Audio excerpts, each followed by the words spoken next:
I would like to take a moment to thank you on behalf of everyone here for an absolutely fascinating presentation.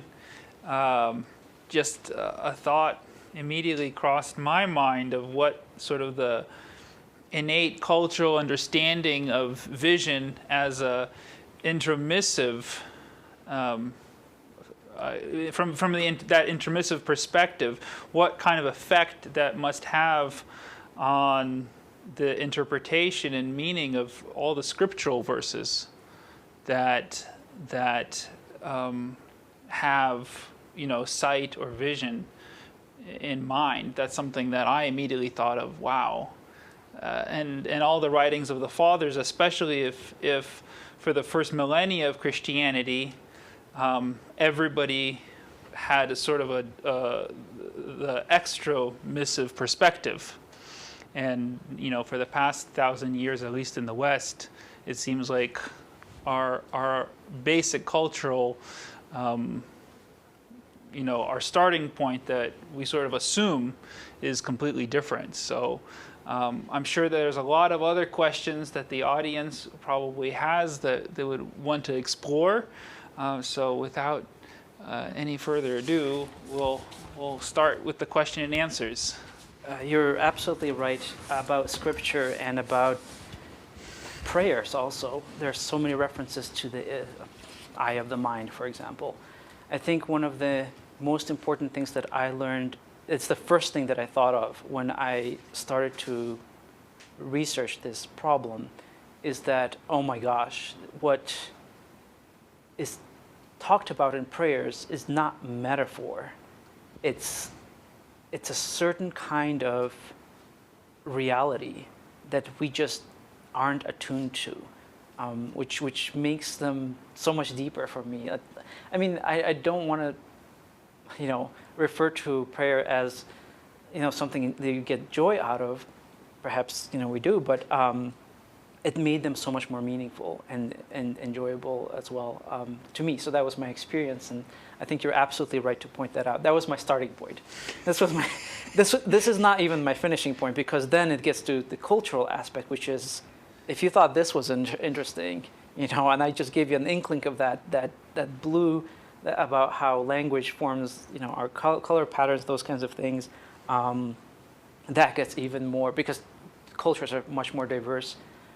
I don't know if I can say that, but cultures are so diverse that they stage all kinds of really weird, very interesting things about humans. So anyway, yeah.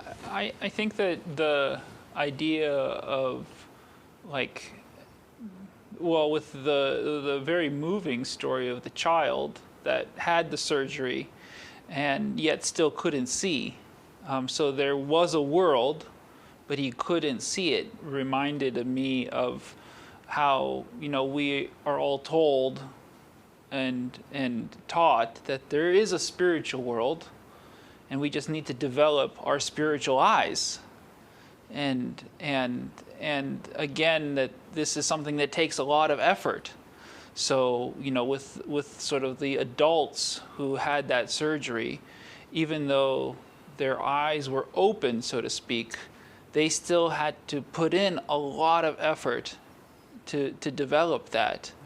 And the point that the child could only see after he touched it, or after he engaged another sense, which then sort of activated his sight, immediately made me think of the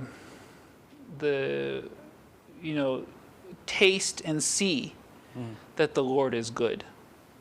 So it's not just see that the Lord, but taste and see. And so that, can you comment on that or expand on that a little bit? Or it's interesting. Well, first of all, I think that this kind of meaning that you've extracted from that story is precisely why a lot of the more mechanically inclined scientists are so eager to, support a worldview so far away from this, is because they don't want to get embroiled in what are essentially more humanistic spiritual questions. But it doesn't mean that they are right in doing so. I think that we can, and perhaps we should, see how all of these things interrelate on the kind of cross-level spectrum, which was really interesting, and I don't know that anybody's really kind of doing this kind of work. It's in terms of touch, we apparently have, well, this is difficult because it depends on who you're talking about and what they have learned to do and not to do. But we have maps that we build through our visual fields, visual experience, and all the rest of our senses. So Aristotle had this idea of an inner sense, the common sense. The common sense being the one that integrates all of those things together. Because there needs to be something that allows you to layer the maps together and have them make sense. Again, using the word language of sense, but there needs to be something that takes all of those things. Another aspect is perhaps the orienting reflex does that. Orienting reflex kind of sits in the middle of the brain and conjoins, it navigates between multiple thought processes and allows for the integration of short-term memory, for example, into long-term memory. It's how we build knowledge. So these maps are extremely useful. There's something in us that allows us to layer these maps and make sense of them, that it's a much more integral sense, right? And well, first of all, it's absolutely fascinating. So I think there's something to say about just being fascinated by the way that we work. And then in terms of these senses that you're talking about, how does sense of touch relate to sense of sight, is we don't even think about it. That's how well built our brain is. It's that we don't even have to think about it. The debate of intromission and extromission, has it always been a debate of you're either in one camp or the other, or can there be like a synergy between the two, sort of how the church, and I'm really out of my element, and I'm glad that we have multiple instructors here that will correct me very quickly if I am wrong, but there's a certain synergy between the concept of God's providence and our own free will. So intromission would be sort of God's providence, and then yet we have to cast our gaze. We have free will so we choose to participate with the reality. I don't know that I can say much about free will concretely with regard to eyesight, in that sense that you had asked me. But in terms of synergy, I want to point out that the extromissive theory is, there is a certain kind of synergy implied there. It is the mechanistic intromission, the theory that precludes outer motion. There's to say, the extromission absolutely acknowledges that there is a sunlight and that sunlight enters the eye. They did that very intuitively. They looked at the sun and realized that it hurts. And they're like, okay, that not something out from the sun is coming into my eyes and it hurts. But how is it that we see objects? I mean, I just described how complex the vision can get. They were trying to answer those same things, but they just didn't have the tools and the possibilities. So they relied on intuition. What I'm trying to say is that their intuition about extromission was phenomenally well articulated. And it makes sense so long as we don't think of our eyes as lamps. In that sense, like there must be, okay, if you shut off all the lights in the room, shouldn't we just have like flashlights? It's like, well, they understood that too. They also experienced darkness, and they realized that no, it needs to be a coalescence of lights. It's just that their light was much more fluid in understanding. They understood it as something like consciousness. There's the inner light. Light, of course, is invisible, so it's not that. It's not that. Well, in any case, I don't want to get into that. But what I want to say is, extramission is synergistic to begin with. Okay. It's the intromissive theory that had cut off a very important part of what vision is. And yet we still in our language have expressions like, well, his eyes lit up. Yeah. The gospel account of the man born blind. I think it's a very telling one because the case study that you gave us of the boy whose sight was restored, yet he still couldn't see. But from the beginning, when that man's sight was restored by Christ, he had perfect perception. He could see, and to declare, all I know is that I was born blind and now I can see. There was something else that was activated in him. It was not simply the restoration of part of sight. Something else was activated that didn't get activated in that young boy. That's another part of the miracle. And I don't think I never thought about that until your presentation. Well, St. John, I believe it's St. John Chrysostom, who writes specifically about that moment, and he makes a comment about human vision, and he very accurately says that there are actually a couple of moments with so I don't remember which one he's talking about, but St. John Chrysostom said precisely that it was not enough to reconstruct the eye, that that Christ, aside from reconstructing the eye, also gave sight, which a separate action, but he understands it absolutely accurately in the sense that just by reforming the physical aspect, there's nothing gained by it. So he, I don't know how he intuited, but spot on in terms of that the mechanical eye is not enough for sight. There needs to be, basically the implication here is what Christ gave to this blind person is the entire foundation of knowledge of how to see in one go. And it makes that miracle like all the more, it's an invisible portion of that miracle perhaps, but it makes it all the more meaningful. Yeah, I would say, yeah. If your vision is dependent on your ability, or is dependent on your memory as well, is your ability to see harmed when your memory begins to deteriorate? Yeah. Can I expand this question to also include any kind of damage to the brain? Because I think what you're talking about is loss of ability to regain, let's say, reconnect with that memories, or maybe they're obliterated or whatever.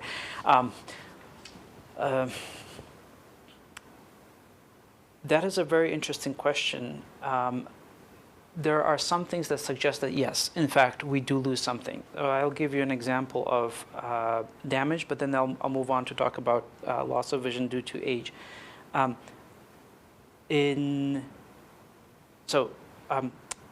To begin with, our brains are divided, but the two portions are not symmetrical neurologically. It's well, I don't know what's worse to damage, but what happens is if you damage the right portion, which comprehends both the right side and the left side, what happens is that you begin to rely on the left side of the brain. And well, this is, by the way, also mostly in right-handed people. It's slightly different in left-handed people, but generally speaking, if the left portion of the brain takes over, there's this interesting phenomenon that it only really is cognizant of what's happening on the right side. And so there was an experiment done, I believe it was in Italy, in which people who had this particular type of condition were asked to remember this, a plaza that they were very familiar with in a town, and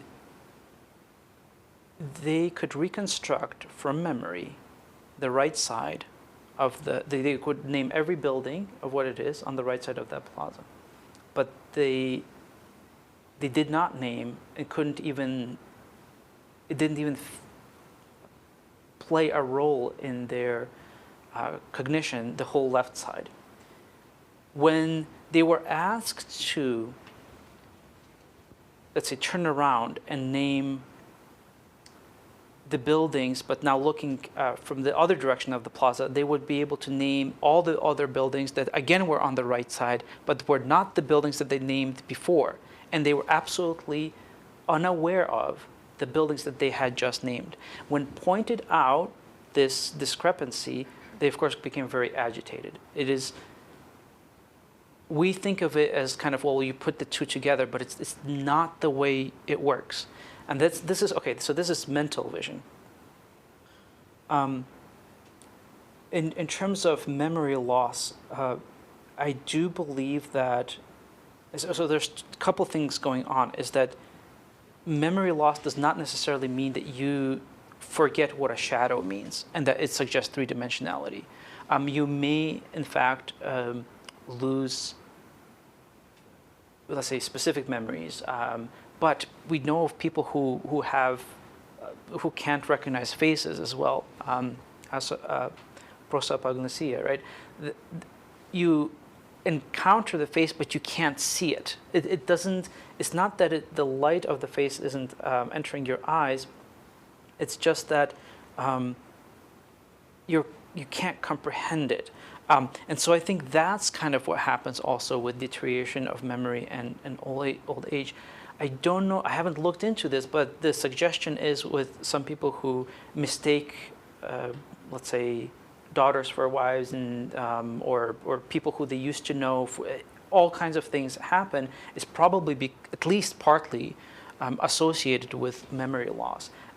Vision itself is not enough to remind you of that person, and then so it does all kinds of, you start to assign the memories of the people you do have onto different faces, and it can lead to a whole lot of confusion. I would say that so long as what you mean by vision is not like being able to walk around an object, I think that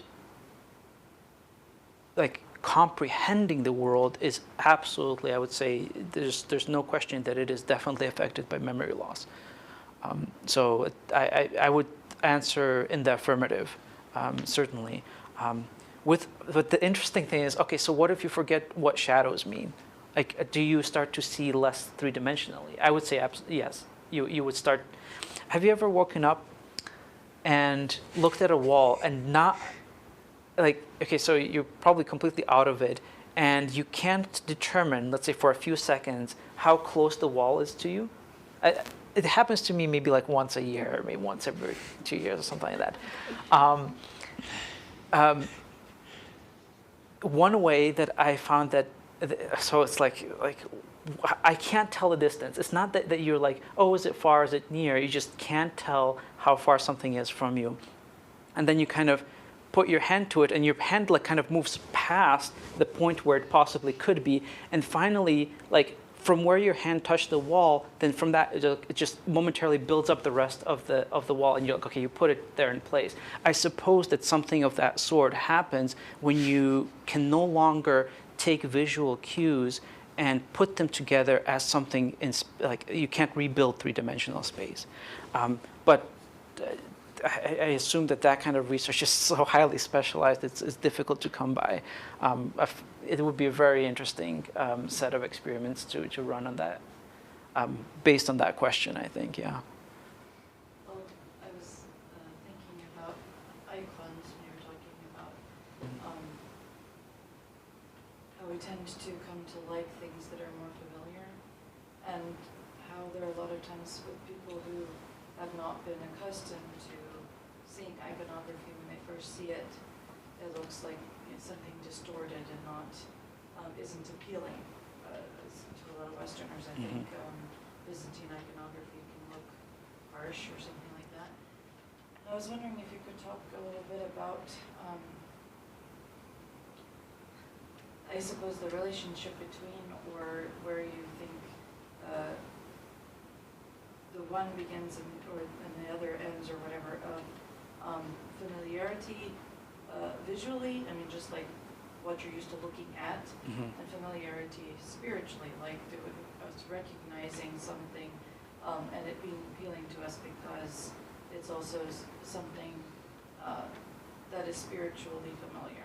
In terms of visual familiarity, you're absolutely 100% right, is that most people who come into a space that they haven't encountered that type of space, that type of art.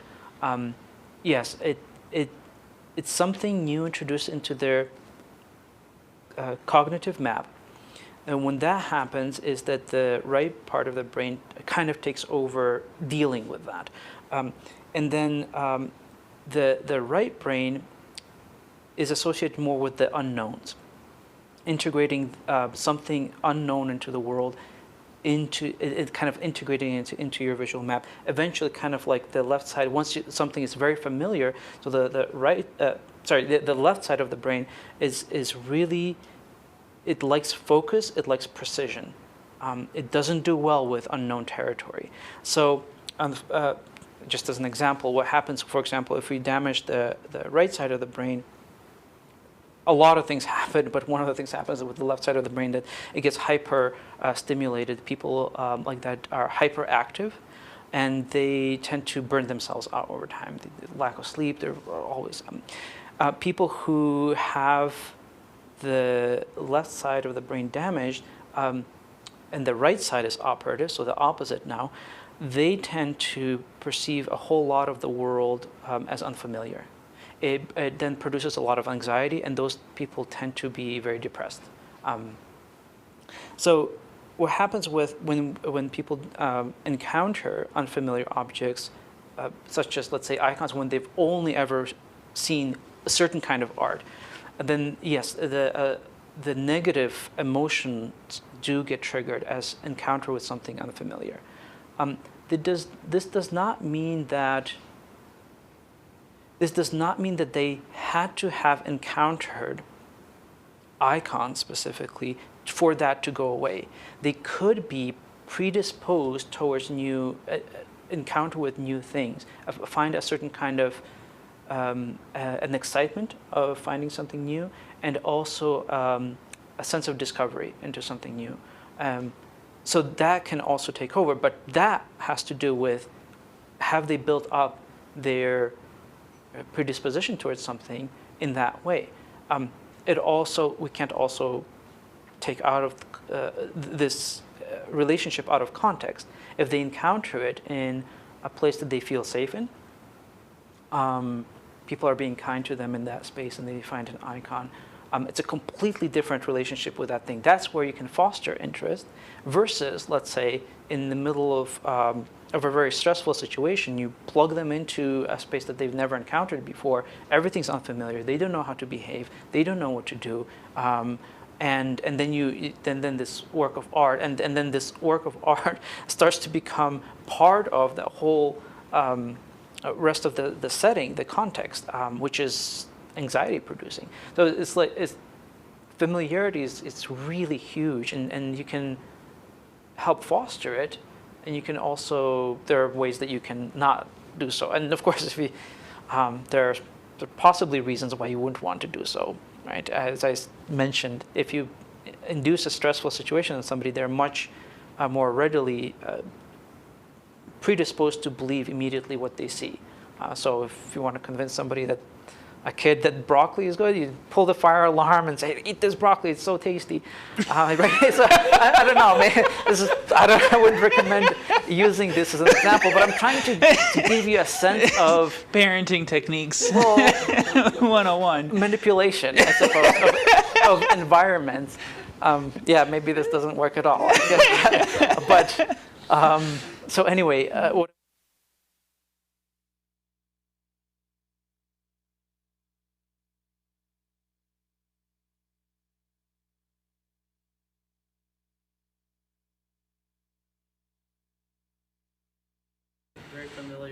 setting, like an icon corner and the light that we would light in front of it, and we do like that becomes an integral part of our visual world, but also spiritual world, the one that we build for ourselves. I don't know then, because then we have to think about external forces that are that might be getting into it and disrupt that. Doubts, for example. It might start to compromise that situation. So, and I can think of several examples, but probably not very relevant here, but it's a spiritual battlefield. So familiarity helps, I suppose, but it is a battlefield. And I don't want to dismiss the fact that it is a battlefield. A prayer space can be that. So in one of my classes this semester, we had different students presenting on different topics from a pastoral perspective, and one of the topics that was presented on was drug use, and specifically hallucinogenics. And LSD, mushrooms, and how that can affect your visual perception, which I found rather fascinating. But thankfully we were all warned that can also have serious spiritual ramifications of sort of dabbling with hallucinogenics because of it. Anyways, like from your perspective, do you have any comment to say or anything to add to how hallucinogenics can impact vision, and especially now that we have a more synergistic understanding of our agency in vision? Well, that depends on what type of hallucinogen and how strong, all those things. You mentioned spirituality, which is very interesting because there have been tests that some professors would take their cohort of students and take them on a trip to France and stick them in the middle of a Gothic cathedral with its stained glass and say, okay, everybody's taking this hallucinogen. They're studying hallucinogens, but let's see if it induces a spiritual feeling or experience. So there's this kind of like a very integrated history of hallucinogens, and of course we know that they're used in all kinds of cultures as well, as a form of religion. And so I think that what happens with hallucinogens is there's a breakdown of what we normally build up for ourselves, because for example we learn what not to pay attention to, that kind of like I emphasized. That barrier that is, we would otherwise be overwhelmed with stimuli, that barrier starts to maybe not be so prominent. And we then become, I heard this from friends, not from my own personal experience, but of course. Of course. It goes without saying, but I'll emphasize this again, not from my own personal experience, that the visual field becomes, the stimuli become hyper amplified. That's interesting. I think a lot of people find that interesting. A lot of people do feel as if they are encountering the normal visual field in a completely different way. And it's possible, not because the chemicals have literally put a barrier, let's say sprinkled something onto our lens, but because our cognition has started to fire away in all kinds of unpredictable ways, a completely new experience, right? I don't know if it's productive, so I on my wife's side, her grandfather was a scientist who was working on certain things, decided this was a time when LSD was taken by all kinds of, high-minded thinkers to help them. And so he remembers thinking so clearly when he took LSD. He frantically spent the night writing down all kinds of equations that when he sobered up the next day, he reread and said, yeah, these are all, they're useless. There's nothing there.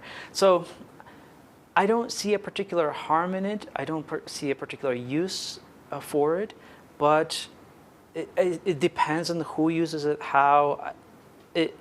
That kind of aspect I will leave unanswered. But I think that hallucinogens do a very interesting thing to our perception. And I think that, well, it tells us something about perception, but if anything, it supports, again, the Platonic idea, because you're literally not doing anything to the eye, to the way that the eye enters the mind. You're doing the opposite. You're manipulating something from the inside, and then the whole world is like more colorful, more amplified. So I would say, if anything, it supports that theory. Can you elaborate a little bit more on the role of language and how language, the development of language in terms of shaping how we perceive the world to where it affects our vision? Mm-hmm. Is that? I can. Does that answer the question? Okay, so let me. The problem is I can from several different angles, and okay, so I will maybe talk about something that I didn't have room to talk about, but I really wanted to talk about. So thank you for that question. That wasn't planted, by the way. Yeah, as far as I know, no, unless you can read my mind. But I have encountered this interesting phenomenon. I haven't encountered it. Other people have encountered it. I read about it. That in many languages there are certain colors that we're missing. Blue being, across multiple cultures, blue is the color that people did not have a name for a really long time. I think Egyptians were the first ones to really have it, but in Arabic, I think Hebrew as well. In ancient Greek, they didn't have a color, a word for blue. What that meant is something very interesting, because how did they describe items that clearly have a blue color? So the stone, are you familiar with Lapis Lazuli? Okay, so it's a stone that it has this deep blue color, and it really is the first thing that you notice about it. Is the thing that distinguishes that stone from any other stone. How would they how would they describe it? They have a word called kianos, which they applied to certain things, not the sea or the sky. The sky they would call brazen, or all kinds of different names for the sky. We know from Homer the wine dark color of the sea. So they didn't call those kinds of things blue. But we happen to have somebody who wrote a manual, a treatise on rocks, and called the color, the stone lapis lazuli, the color kianos.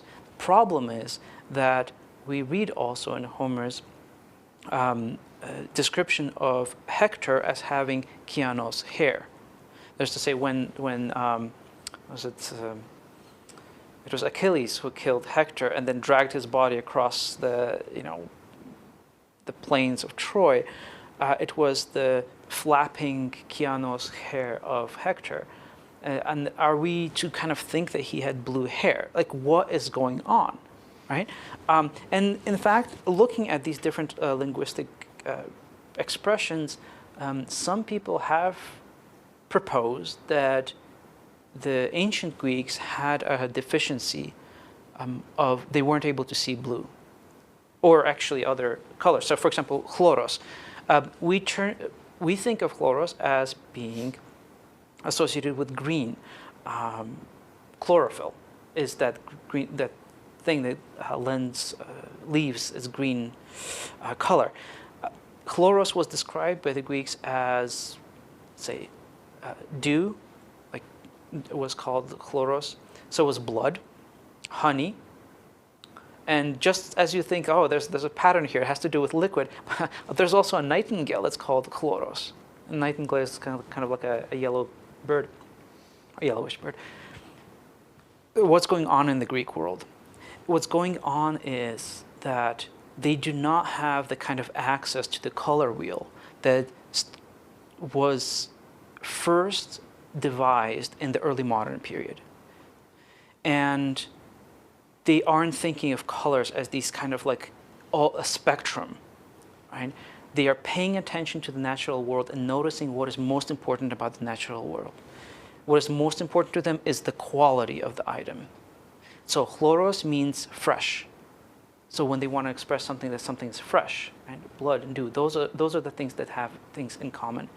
Kianos happens to be a quality associated with depth of color rather than any particular color. So when something is, there's, I think, the veil of, I forgot, I think it was the mother of Achilles, who had this veil that was described as kianos, but then the addition, and there was no darker garment in all of the land, right? So it's like quality of darkness. It's an entire civilization who is paying attention to something entirely different than we are. They are thinking about the world in entirely different terms. Did that recolor their perception of, or let me put it this way, did that influence their perception of color? It seems that it did. So there's a book called, I don't remember what it's called, but it's about language and color specifically. The entire book is a fascinating book. And it does, will put together pictures of a sky that's it's slightly off color.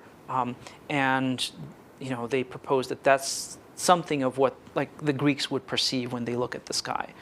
So there is a difference. It has a major influence of the language that we speak on perception of color. It's a really interesting phenomenon. Yeah, what you pay attention to is quite important in forming your field of vision.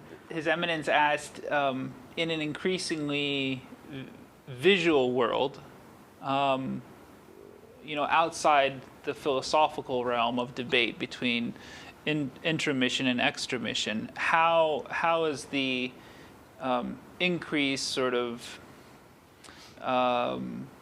how is the increased visual nature of today's world impacting, I guess, on the popular level, this understanding of an engaged extromissive?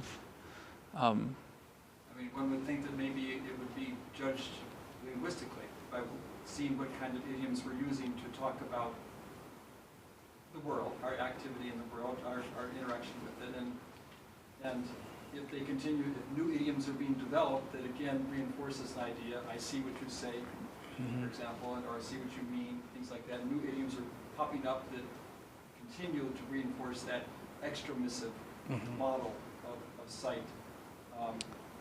That would be an argument in favor of saying that yeah, it's been strengthened, but I don't know.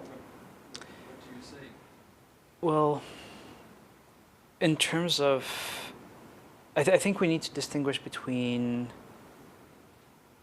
quantity and variety. The quantity is certainly increasing, but there's a question about the variety of our visual world, whether that is increasing as well. And what I mean by that is that when what we see on the screens becomes overly repetitive, and that's it in a certain sense it needs to become repetitive because the hyper productivity of visual media is dependent on very fast production. So like trash shows and things like that, they need to very quickly pump something out, and so they're not concerned with they're not concerned with variety. They, in fact, just the opposite. In order for you to like a show, you need to be familiar with it. And so shows start to become more like each other precisely because they're marketable that way. People will jump from watching, let's say, one show about, oh, I don't know, vampires, to now watching a show about vampires and werewolves together. It's like, what I'm trying to say is that Netflix does this exceptionally well, and even we have all kinds of algorithms that now string together what the algorithm has determined that you will be familiar with and therefore will want to watch. That means there's an amplification of the quantity of things to watch, let's say, of things to engage with visually. But the variety, I'm afraid, is starting to actually become more narrow.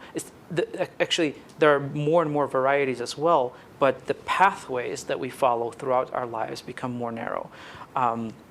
It's something associated with what I believe Herbert Marcuse called the one-dimensional man, and that seems to be what's being created, like honed in media, is to create a kind of like a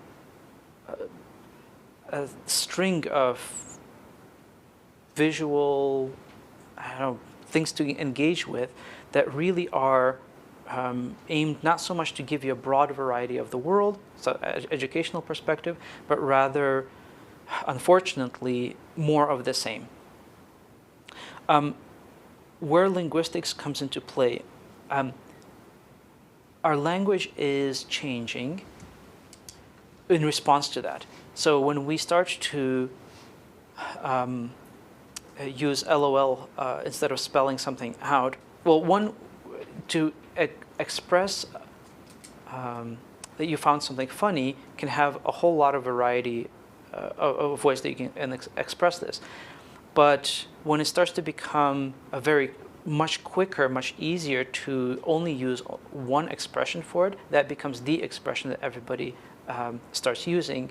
Not everybody always all the time, but what I'm saying is it becomes the dominant expression. When it becomes the dominant expression, people think in terms of LOL rather than other ways of expressing that you found something funny. So it is, in fact, also language, by being restricted to the visual. Of course, the way that we approach language is by, when we read words, we're recognizing the word as a pattern. This is why you can, for example, keep the first and last letter of a word and mix up the other parts, and you can still pretty much read a paragraph built that way. It's because over time we recognize we don't read syllabus by syllabus, syllable by syllable. I'm in my educational mindset here. But what you do is you recognize how the word looks. You're starting to treat words as images themselves. And that's why some people can read actually quite fast until they stumble across a word that they haven't seen before, or let's say a scientific term that has been mashed together by somebody who wanted to, right? And it slows you down. It makes you repeat what you had just, bumbled over,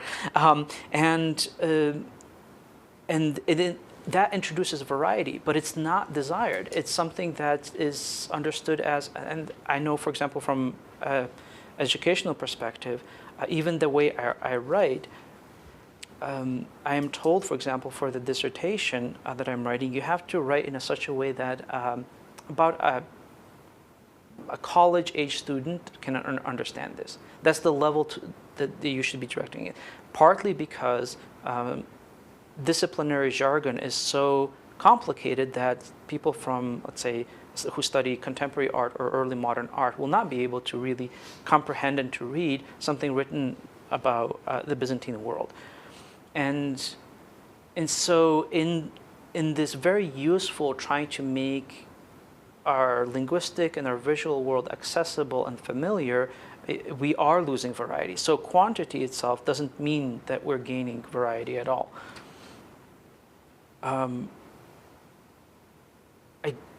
I don't know how to connect it to extramission that directly, but I can say for sure that when we commodify our world visually, and when we become familiar with it, it is much less likely that we will seek out that which makes us uncomfortable through experience which is not familiar to us. That does mean that people who have not encountered a religious environment, for example, will be less likely to seek that out. It will become strange to them. It will become associated with all kinds of strangeness that they have encountered in movies and things like that. The way we think about history also does that too. So the way we think back, I studied the fall of Constantinople, and I had, of course, as you study things, you read about descriptions of what happened and how it happened, and you build a kind of like a visual world of that past moment. But after having watched the documentary, it was actually a docudrama, so it was experts who were talking about it, and there were also actors who were acting out on the walls of Constantinople what the experts were talking about. My idea, this kind of like abstract but also quite concrete understanding of what Byzantium may have looked like, is now completely replaced by that image. I can't almost rethink back to that moment. It has been, because vision is such a powerful sense, that what I had seen on the screen has taken over my imagination of that landscape. So, yeah, in terms of extramission, I guess here's where I would connect it, is that it forms our mental imagery of the world. And when that becomes one-dimensional, as I had mentioned with this analogy to the couch potato, our reasoning becomes rigid. It becomes very narrow, and and we start to give off the same answer over and over. It's something that you may, I don't know, any of you have encountered people who repeat the same arguments over and over again, inability to look at things from different perspectives. That's partly because they simply haven't built in different perspectives. So actually, as an advice, here's like something that I would extract from this conversation about the visual world. Sometimes it is absolutely impossible to try to reason with somebody. It has to be done over time. They need to have encountered certain amounts of experience to be able to start to think in the terms that comes very naturally to you.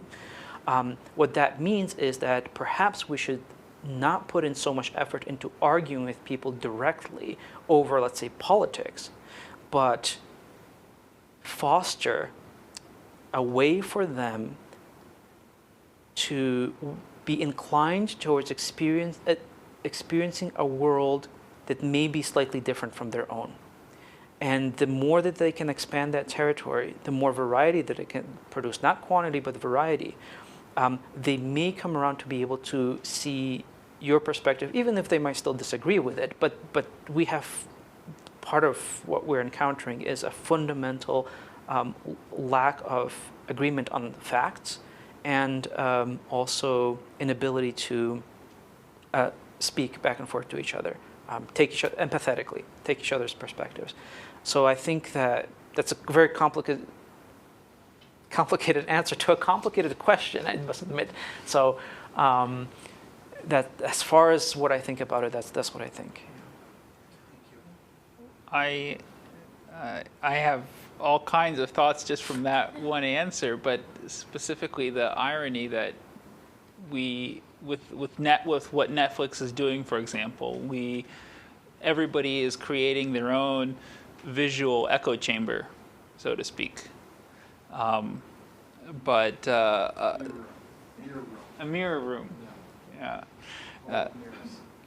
But something that is also interesting, we might have, I can think of two, typed out expressions to, laugh out loud, and then rolling on floor laughing, however that role for, I don't even know, right? But then there's seems to be like an exponentially growing amount of different emojis that people can use to express laughter and all these the same emotions. So visually our vocabulary is growing, but in typing out, it's sort of been stagnant.